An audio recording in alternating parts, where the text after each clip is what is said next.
Hey, I'm Gregory, and this is Basque Bites. Today I'm going to show you how to make a Basque vinaigrette. Now this is a really interesting quick pickle that is used all the time in the Basque country. It's used to garnish pintxos. You could use it for a salad. You could use it on top of fish or meat or mushrooms. It's a wonderful way to add a little bit of acid, a little bit of pizzazz, and heighten all the flavors of the main dish. And a Basque vinaigrette is very, very easy to make. What are you gonna need for this? You're gonna need about 5 simple ingredients. You're gonna need a sweet onion. This is a cebolleta. You could use scallions, that would be just fine. You're also gonna need carrots. Everybody knows what a carrot is. How about an Anaheim pepper or some sort of a mild green bell pepper? This is what we would call an Italiano. You're also gonna need garlic, because we always have a little bit of garlic somewhere, and we also always use a little bit of parsley. And then for the dressing, you're gonna need olive oil. You're gonna need some sort of a vinegar. I'm gonna use apple cider today, which is very popular out here. You know, it is apple country. And we're also gonna have a little bit of black pepper and a little bit of salt. Okay, so the first thing we gotta do is make a super fine dice. That's debatable. I like it as small as possible. Some people like it a little bit chunkier. This can be rustic. A lot of Basque food is rustic, so it's okay if everything's not perfect or isn't the same size. Look, what we're gonna do is we're gonna use a jar to mix everything together. You can use a bowl, that's fine. And I'm just gonna go ahead. What you want is about equal proportions of onion to carrot to pepper, right? So a 1, 1, and 1. Okay, we're gonna do the same thing with a carrot.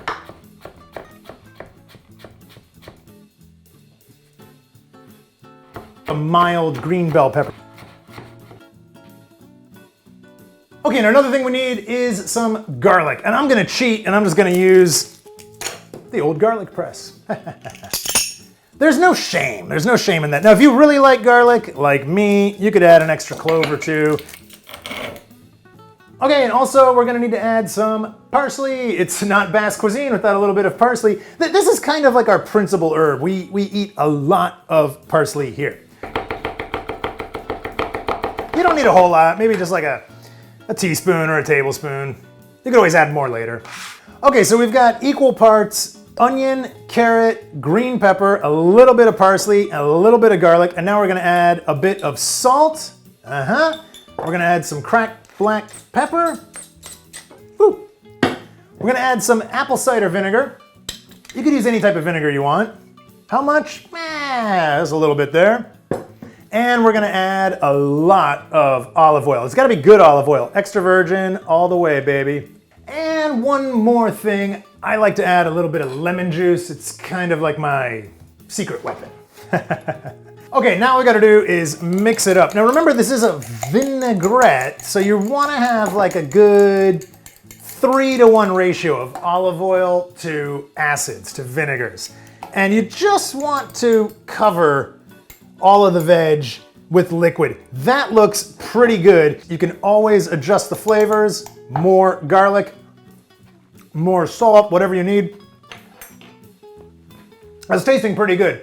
And remember that this is only gonna get better the longer that it sits and macerates. So a few hours later, it's gonna round out all the flavors. They're all gonna mesh together. The garlic's gonna become much more mild.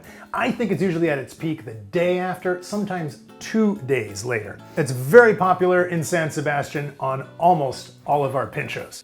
That's a Basque vinaigrette. I'm Gregory, and this is Basque Bites.